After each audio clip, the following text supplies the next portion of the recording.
Buku Alfa dan Omega jilid 5 bab 42 Tradisi.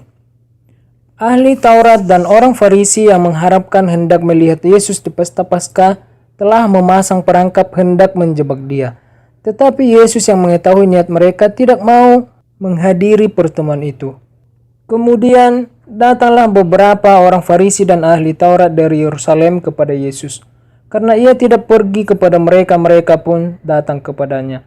Seketika lamanya tampaknya orang Galilea mau menerima Yesus sebagai Mesias, dan kuasa imam-imam di daerah itu akan hancur. Tugas ke-12 murid yang menyatakan perluasan pekerjaan Kristus dan membawa murid-murid ke dalam pertentangan yang lebih langsung dengan rabi-rabi telah mengobarkan kembali kecemburuan para pemimpin di Yerusalem. Mata-mata yang mereka kirim ke Kapernaum pada permulaan masa kerjanya yang telah berusaha menuduh dia mengenai pelanggaran Sabat telah mengalami kebingungan. Tetapi rabi-rabi nekat hendak melaksanakan niat mereka. Sekarang utusan lain dikirim untuk mengamat-amati pergerakannya dan mencari suatu tuduhan hendak melawan dia. Seperti sebelumnya, alasan keluhan mereka ialah sikapnya yang tidak mengindahkan ajaran-ajaran tradisi yang membebani hukum Allah. Hal ini sengaja direncanakan untuk menjaga penurutan hukum, tetapi hal itu dianggap lebih suci daripada hukum itu sendiri. Bila ajaran-ajaran tradisi itu tidak sesuai dengan hukum yang diberikan di Sinai, maka ajaran rabi-rabi lebih disukai.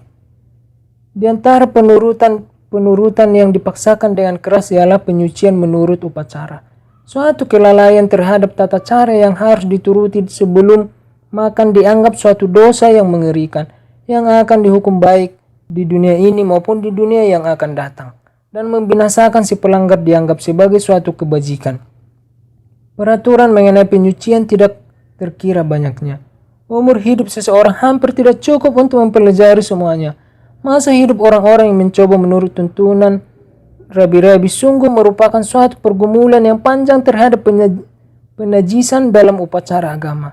Suatu rangkaian proses pembasuhan dan penyucian yang tidak habis-habisnya. Sementara orang banyak sibuk dengan martabat yang tidak berarti serta segala penurutan yang tidak dituntut Allah, perhatian mereka dialihkan dari prinsip-prinsip hukumnya yang besar itu.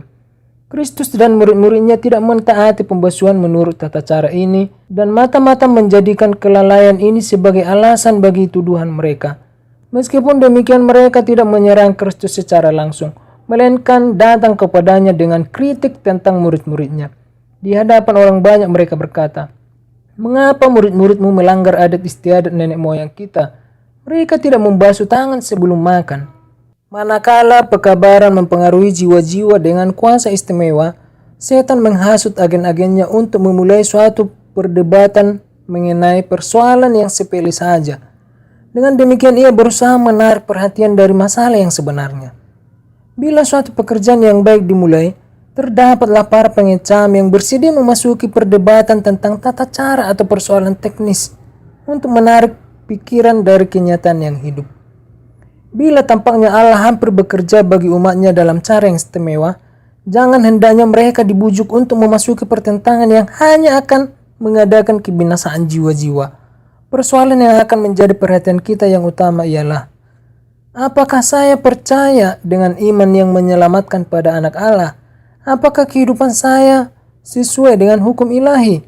Barang siapa yang percaya kepada anak, ia beroleh hidup yang kekal.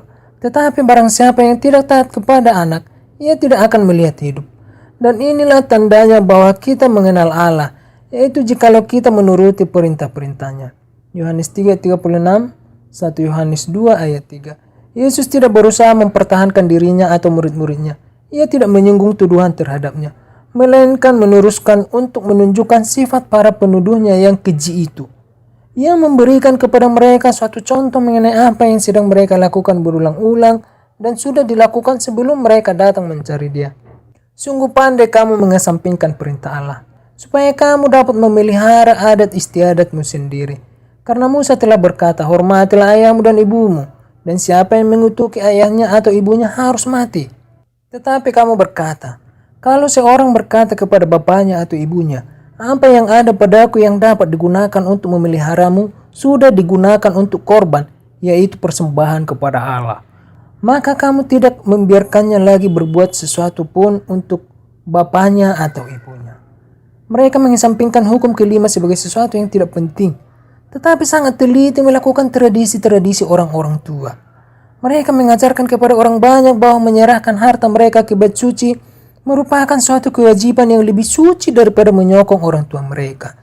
Dan betapa besarnya keperluan itu sekalipun adalah suatu kenajisan memberikan kepada bapak atau ibu sebagian dari apa yang sudah diserahkan seperti itu. Seorang anak yang durhaka hanya mengucapkan kata korban atas hartanya. Dengan demikian menyerahkannya kepada Allah, dan ia dapat menahannya untuk digunakannya sendiri selama ia hidup. Dan sesudah kematiannya harta itu harus diserahkan untuk upacara bait suci. Dengan demikian, baik hidup atau mati, ia bebas untuk tidak menghormati dan menipu orang tuanya dengan dalih pura-pura kasih kepada Allah. Baik dengan perkataan maupun dengan perbuatan, Yesus tidak pernah mengurangi kewajiban manusia untuk mempersembahkan pemberian dan persembahan kepada Allah. Kristuslah yang memberikan segala petunjuk undang-undang mengenai persepuluhan dan persembahan. Ketika berada di dunia ini, ia memuji perempuan miskin yang memberikan segala sesuatu yang ada padanya ke dalam perbendaharaan bait suci. Tetapi kerajinan secara lahir bagi Allah di pihak imam-imam dan rabi-rabi merupakan suatu kepura-puraan guna menutupi kerinduan mereka untuk membesarkan diri. Orang banyak tertipu oleh mereka.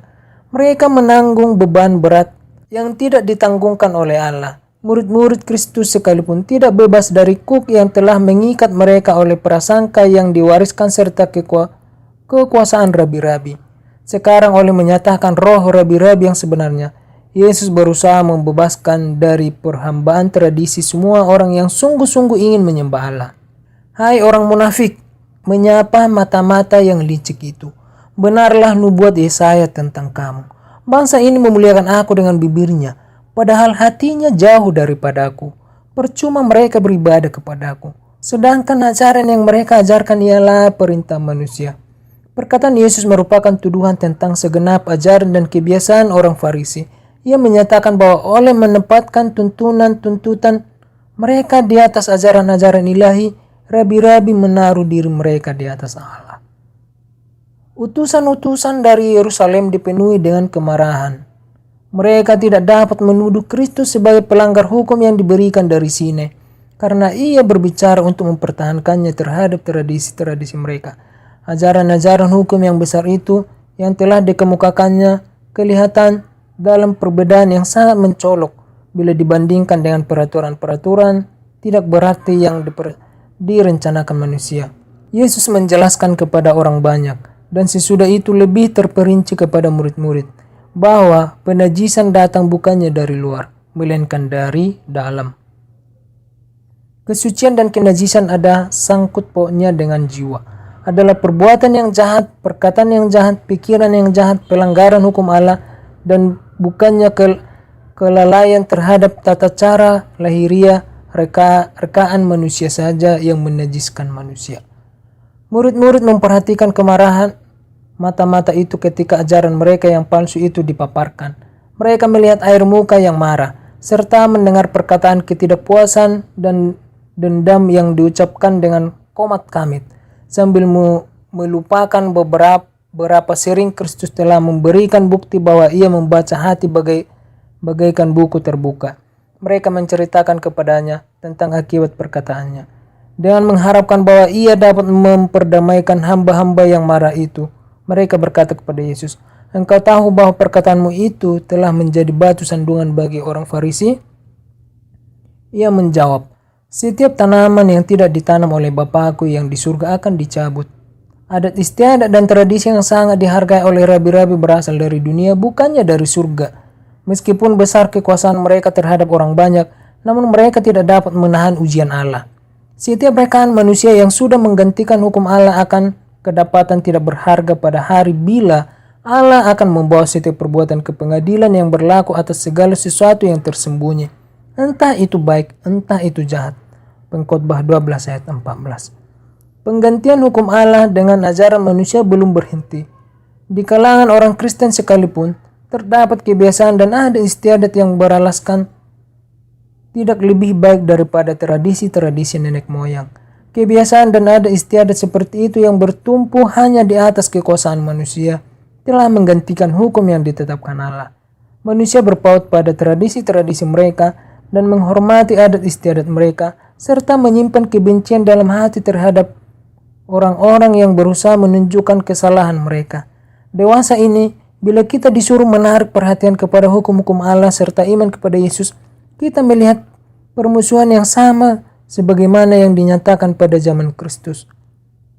Mengenai umat Allah yang sisa tertulis, maka marahlah naga itu kepada perempuan itu, lalu pergi memerangi keturunannya yang lain, yang menuruti hukum-hukum Allah dan memiliki kesaksian Yesus. Wahyu 12 ayat 17. Tetapi setiap tanaman yang tidak ditanam oleh Bapakku yang di surga akan dicabut. Gantinya kekuasaan dari apa yang disebut bapak-bapak gereja, Allah menyuruh kita menerima sabda Bapa yang kekal, Tuhan langit dan bumi. Di sini sajalah kebenaran itu tidak tercampur dengan kesalahan. Daud berkata, "Aku lebih berakal budi daripada semua pengajarku, sebab peringatan-peringatanmu kurenungkan. Aku lebih mengerti daripada orang tua, sebab aku memegang titah-titahmu." Mazmur 119 ayat 99 dan 100. Biarlah semua orang yang menerima kekuasaan manusia, tata cara gereja atau tradisi nenek moyang memperhatikan amaran yang disampaikan dalam perkataan Yesus. Percuma mereka beribadah kepadaku.